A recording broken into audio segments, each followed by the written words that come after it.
Real lives matter. Technology is the only variety of truly disposable goods here. I don't know how much more obvious this could be to anyone with eyes to see, but let me say it loud and clear to avoid any misunderstanding. Artificial intelligence is not intelligent in the sense of being sentient. According to Merriam-Webster, sentient can mean 1. Capable of sensing or feeling, 2. Aware, 3.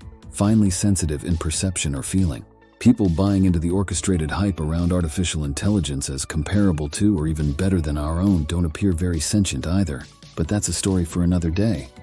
I'm not saying that AI can't be useful.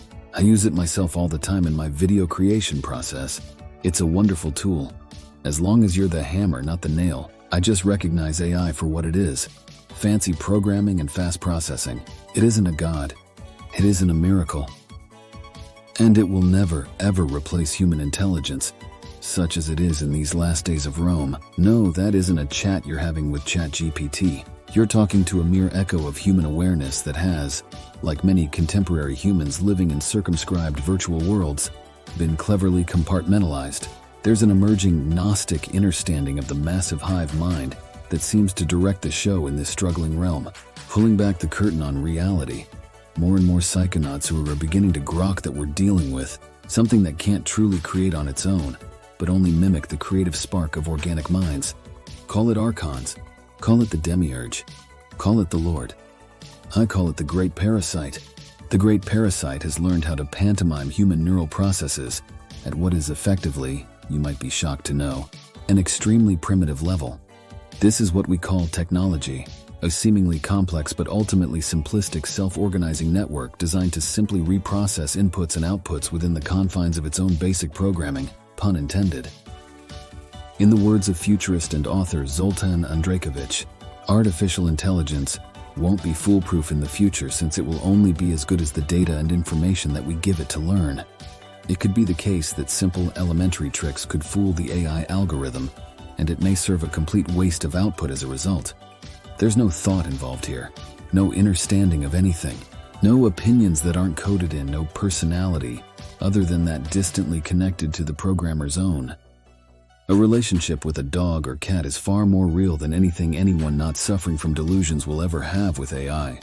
As more and more people interface with this simulacrum of intelligence within the greater simulacrum of this dream world, artificial intelligence does improve its pantomime, but it is and will always be only pantomime. AI will never be able to cognize independently, never be able to feel, never experience free will, never have an orgasm. This isn't how it works. But they, whoever or whatever they are, certainly want you to think this is how it works. This is all part of the control grid for your mind. Nothing to see here, folks, move along. It's worth considering that humans are so easily led by the nose when it comes to technology because most of them, living in this matrix of misinformation for controlling minds I call the world cult, have never entertained so much as an original concept. Why would anyone be surprised that the machines might be following a parallel path to that of such NPCs, appearing real but when examined dispassionately, lacking any real substance? True students of awareness who have experienced even a brief moment of gnosis know without having to be told, see without having to be shown what's going on here. They know that AI is like a colorblind individual pretending to experience the colors of commiseration, inspiration, love, and other exquisitely and uniquely human emotions. Most would agree that computers lack an aura, a spirit, a soul. And many of these same people would say that something like an aura, spirit, or soul distinguishes humans from machines. We're tiptoeing around the question of consciousness here. To cite cardiologist and best-selling author Dr. Larry Dossey on this testy subject, we have largely ignored how consciousness manifests in our existence. We've done this by assuming that the brain produces consciousness, although how it might do so has never been explained and can hardly be imagined. Your brain is barely related to the you that takes in the world through the cameras of your eyes.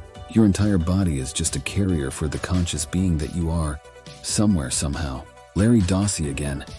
In spite of the complete absence of evidence, the belief that the brain produces consciousness endures and is ossified into dogma. Many scientists realize the limitations of this belief. If your brain can't and doesn't even think, where does this leave computers? Think for yourself, don't just regurgitate what you've been told by the great parasite's mouthpieces in the world cult. Independent thought is the first step to seeing through the card trick of AI, and many other card tricks besides. The die-hard materialists who want you to see yourself as merely a machine want you to imagine that you can be replaced by one. Can you hear me now? Don't believe their lies for a second, even if they do. You have genuine value because you can genuinely create. As data and science become more accessible and more the production of software and AI, said Hendrith Van Smith Jr., human creativity is becoming a more valuable commodity. In the words of George Bernard Shaw that speak to the extreme worth of creativity, imagination is the beginning of creation. You imagine what you desire, you will what you imagine, and at last you create what you will.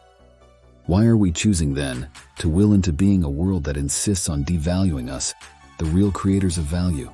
Always remember that technology is the only variety of truly disposable goods here. Sharing is caring and subscribing is vibing. Is it too much to ask too much? This video develops ideas from the controversial new book, The World Cult and You. Read or listen to it today with your free trial at solakmansubstack.com.